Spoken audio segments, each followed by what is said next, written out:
ஒல்லியா இருப்பாங்க, தொப்பை மட்டும் பெருசா திம்மா இருக்கும், பானை மாதிரி இருக்கும், பானை மாதிரி இருக்கும் வயிறு. ஒரு சில குண்டா இருப்பாங்க, அவங்களுக்கும் பானை மாதிரி இருக்கும், சட்டை கூட போட முடியாது. அவங்களுக்கு கல்யாணத்துக்கு முன்னாடி 6 பேக்கா இருப்பாங்க, கல்யாணத்துக்கு பின்னாடி ஃபேமிலி பேக் ஆயிடும். ஃபேமிலி பேக் அந்த மாதிரி பார்த்தீங்கன்னாக்க வயிறு நல்லா திம்மனாகி போகும். அவங்களுக்கு நான் சொல்ற மூலிகை எடுத்தாக்க அவங்களுக்கு மலச்சிக்கலும் இருக்காது, உடம்புல இருக்கிற கெட்ட கழிவுகளும் வெளியேறும், கெட்ட கொழுப்பும் வெளியேறும், உடம்போட உடம்பா வயிறு ஒட்டிக்கும் அப்படின்னு சொல்றீங்களே, அது என்ன மூலிகையா?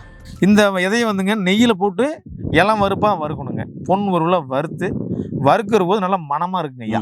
இதை எடுத்து வறுத்து பொடி பண்ணி இதை சாப்பிட்ணுங்க. சாப்பிட்டு சுடு தண்ணி குடிச்சுக்கணுங்க. குடிச்சிட்டோம்னாங்க வயிறு பானையாட்டு தச்சோடு இருக்கிற வயிறுங்க அப்படியே ஜிம்படி மாதிரி வத்தி போயிருங்க. ஓ சூப்பர். எப்பவுமே அந்த வயிறு வராதுங்க, மீண்டும் வராது. ஆமா, இதாங்க ஐயா வெள்ளை சங்கு, வெண்சங்கு நண்பர்களே. இதுதான் வெள்ளை சங்கு பூ. இதுல ப்ளூ சங்கு பூவும் இருக்கு, ரெண்டுமே கேட்குன்றாரு. ஆனா இது எப்படி செய்யணும்ன்றது தான் ஐயா கிட்ட இப்ப கேக்குறேன். ஆமா, சொல்லுங்க ஐயா. ஐயா இது வந்து வெள்ளை சங்குங்க. இதாவது இந்த விதை இருக்கு பாத்தீங்களா, பாருங்க இந்த விதைங்க. இந்த விதையை இப்ப பறிச்சு எடுத்துங்க. இந்த விதை இதுக்குள்ள விதை இருக்குங்க, இந்த விதையை எடுத்துங்க.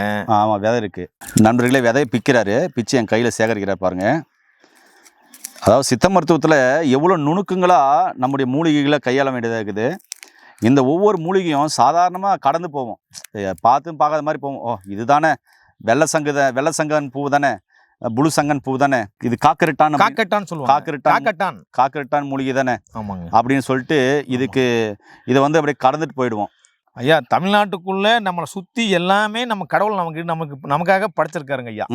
உலக நாட்டுல எங்கேயுமே இதெல்லாம் கிடைக்காது, தேடினா கூட கிடைக்காதுங்க. வெளிநாட்டுல எந்த நாட்டுல நீங்க போனாங்க கூட இந்த மூலிகை நீங்க கண்ணு கூட பார்க்க முடியாது, என்ன ஒன்னாலும் கிடைக்காது.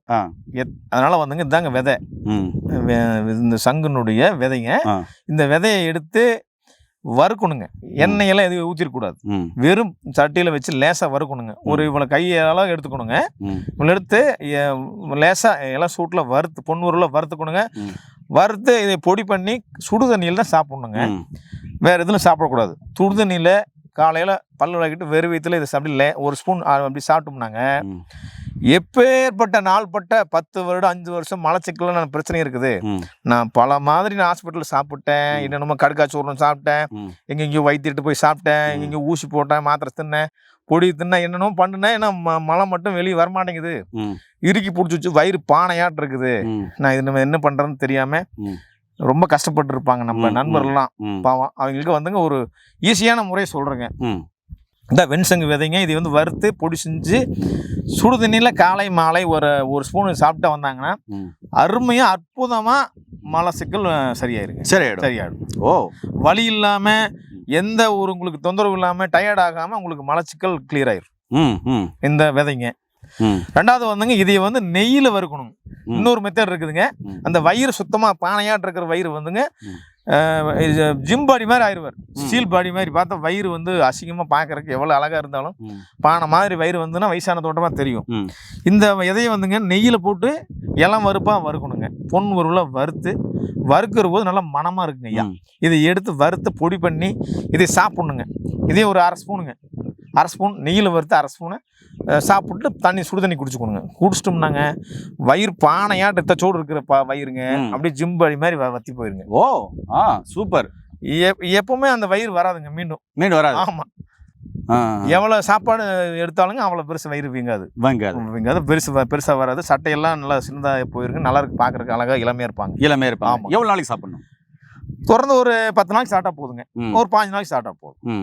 அப்படியே உங்களுக்கு அந்த தொப்பை அப்படி குறைஞ்சிரும். ரொம்ப தொப்பையா இருக்கிறவங்க ஒரு மாசம், ஒரு மண்டலம் 48 நாள் கொஞ்சம் கொஞ்சமா 2 மண்டலம் கூட சாப்பிடலாம். தப்பு இல்லைங்க. சைடு எஃபெக்ட் கிடையாதுங்க. இது என்ன சங்கு தானுங்க, இது என்ன சைடு எஃபெக்டே கிடையாது. இது காலகாலமா வம்சாவளியை சாப்பிட்டு தான் இருக்கிறோம். இப்பதானே நம்ம எல்லாம் சாப்பிடறதெல்லாம் இந்த மூலிகை மறந்துட்டுங்க. தினமும் செடி இருக்குது, இந்த பூ இருக்குது, இன்னும் இந்த சங்கு பூவாமா அப்படின்னு சொல்லி அதை வந்து ஒரு நம்ம அசாதாரணமா நினைச்சிட்டு போறோங்க. நம்மளை சுத்தி நம்மளை பாதுகாக்கிறதுக்காகவே தமிழ்நாட்டுக்குள்ள பிறந்ததே பெரிய பாக்கியம், புண்ணியம். நம்மளாம் அதை பார்க்கறதுக்கு நம்ம கண்ணில் கொடுத்து வச்சதே பெரிய பாக்கியம். அதை நம்ம பயன்படுத்தணுங்க ஐயா. இறைவன் வந்து சுற்றி எல்லா பக்கம் வச்சிருக்காரு, நமக்கு வீட்டு ஓரத்தில் வச்சிருக்காரு, நம்ம முன்னாலேயே காட்டுறாரு டெய்லியுமே. அதை பயன்படுத்துங்கன்னு மக்கள் வந்து இதை வந்து அற்புதமாக வாங்கி இதை செஞ்சு பயனடைங்க. ஏன்னா நேயர்களே, அற்புதமான தகவல் சொல்லியிருக்காரு. அதனால உங்களுக்கும் பானை மாதிரி வயிறு இருக்கு, தொப்பை இருக்கு, அது உள்ளே போனோம், மலச்சிக்கலுக்கு சரியாகணும் அப்படின்னா இந்த சங்குப்பூவில் இருக்கிற விதைகளை ஐயா சொன்ன மாதிரி சாப்பிட்டுவாங்க. சைடு எஃபெக்ட் இல்லாதது, தாராளமாக சாப்பிட்டு வரலாம். ஐயா வெறும் வறுத்து சாப்பிட்றது ஒரு முறை, நெய்யில் போட்டு சாப்பிட்றது வேற. வறுத்து சாப்பிட்றது ரெண்டுமே சொல்லியிருக்கீங்க. கண்டிப்பாக இந்த வீடியோ எல்லாருக்குமே பயனுள்ளதாக இருக்கும். எல்லாருக்குமே ஷேர் பண்ணுங்கள். எல்லாரும் 6 பேக்கோடு இருக்கணுமா, இந்த வீடியோவை பார்த்து இதில் இருக்க மருந்துகளை சாப்பிடுங்க. ஐயா இதை பயன்படுத்திங்கன்னா பயன்படுத்த அன்னையிலிருந்து வயிறு குறைஞ்சிருங்க ஐயா. ஓ ஆமாம், அன்னிலிருந்தே குறைஞ்சிரும். சாயங்காலம் சாப்பிட்றீங்கன்னா, காலையில் சாப்பிட்றீங்கன்னா சாயங்காலமா வயிறு உறிஞ்சாவது குறைஞ்சிருங்க. அந்த அளவுக்கு காத்தெல்லாம் பிரியுங்க, காத்து பிரிஞ்சிருங்க, மலஞ்சாலம் எல்லாம் கம்ப்ளீட்டாக வந்துடும். ஓ வயிறு வீக்கமெல்லாம் குறையும். வயிறு வீக்கமெல்லாம் குறைஞ்சு போயிருங்க. கேஸ்ட்ரிக் பிரச்சனைங்க, வயிறு புடைச்சிட்டு இருக்குது, அப்படியே மாறி இருக்குது, டயர்டாக இருக்குது, அப்படிங்கிறது எல்லாமே சரியாகும். மருந்து அதாவது உள்ளே போயிட்டாரு இவரு, உள்ள போய் டீட்டெயிலாக சொல்றாரு. ரொம்ப அற்புதமான தகவல் சொல்லியிருக்கீங்க. ஏன் நேயர்களே, இந்த வீடியோ உங்களுக்கு பிடிச்சிருக்குன்னு நினைக்கிறேன். இப்படிப்பட்ட பிரச்சனை உள்ளவங்களுக்கெல்லாம் இந்த வீடியோ ஷேர் பண்ணுங்க. மீண்டும் இன்னொரு அருமையான பேசி சந்திக்கலாம். நன்றி, வணக்கம். வணக்கம் ஐயா. வணக்கம்.